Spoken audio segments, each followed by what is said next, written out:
السلام علیکم ورحمۃ اللہ وبرکاتہ۔ آج میں آپ سے جو ہے وہ سجدہ صحف کے طریقے کے بارے میں کچھ ذکر کریں گے۔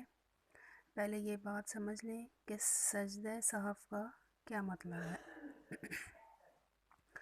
صحف کے معنی آتے ہیں بھولنے کے، یعنی کہ نماز کے اندر کوئی بھی چیز بھول کر ہم نے چھوڑ دی ہے تو اس کو ہم کہتے ہیں کہ سجدہ صحف، یعنی سجدہ صحف کر لیا تو وہ چیز درست ہو گئی، یعنی نماز ہماری درست ہو گئی اور دوبارہ سے پڑھنی نہیں پڑے گی۔ تو نماز میں جتنی چیزیں واجب ہیں ان میں سے ایک واجب یا کئی واجب اگر بھولے سے رہ جائیں تو سجدہ صحف کرنا واجب ہو جاتا ہے اور اس کے کرنے سے نماز درست ہو جاتی ہے۔ اگر سجدہ صحف نہیں کیا تو نماز پھر سے پڑھے گا۔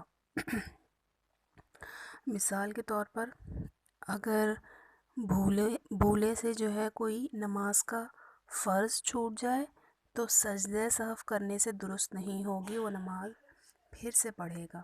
لیکن اگر کوئی واجب چھوٹ جائے تو اس کی جگہ پر سجدہ صحف کرے گا تو نماز ہماری درست ہو جائے گی۔ یہ دو بہت اہم باتیں ہیں۔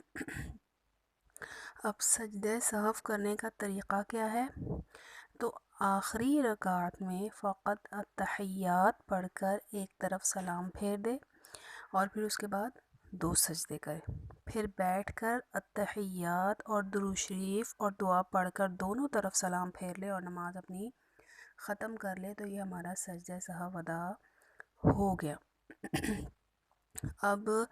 ابھی ہم نے کیا بتایا آپ کو کہ واجب نماز میں سے کوئی واجب چھوٹ جائے تو پھر سجدہ صحف کرنا کیا ہے؟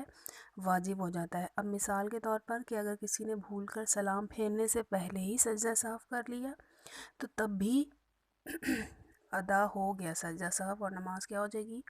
درست ہو جائے گی۔ جیسے اب کوئی جو ہے وہ الحمد پڑھنا بھول گیا ہے یا فقط اس نے کوئی سورت پڑھی یا پہلے سورت پڑھ لی اور پھر الحمد پڑھ لیا، تب بھی سجدہ صحف کرنا ہمارا کیا ہے؟ واجب ہے۔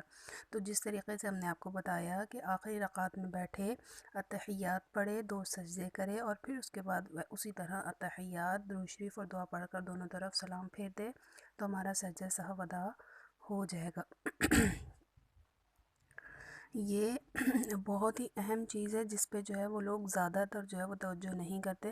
اب مثال کے طور پر اگر کوئی جو ہے کوئی سورت یا پھر کوئی بیچ میں سے رکن جو ہے وہ چھوٹ گیا ہے ہمارا واجبات میں سے، اور واجبات آپ کو پتہ ہونے چاہیے کہ نماز کے واجبات کون کون سے ہیں، تو اگر نماز کے واجبات میں سے کوئی بھی واجب ہم سے چھوٹ جائے تو اس کی جگہ ہم سجدہ صحف کریں گے، جس کا طریقہ میں نے آپ کو ابھی بتایا ہے۔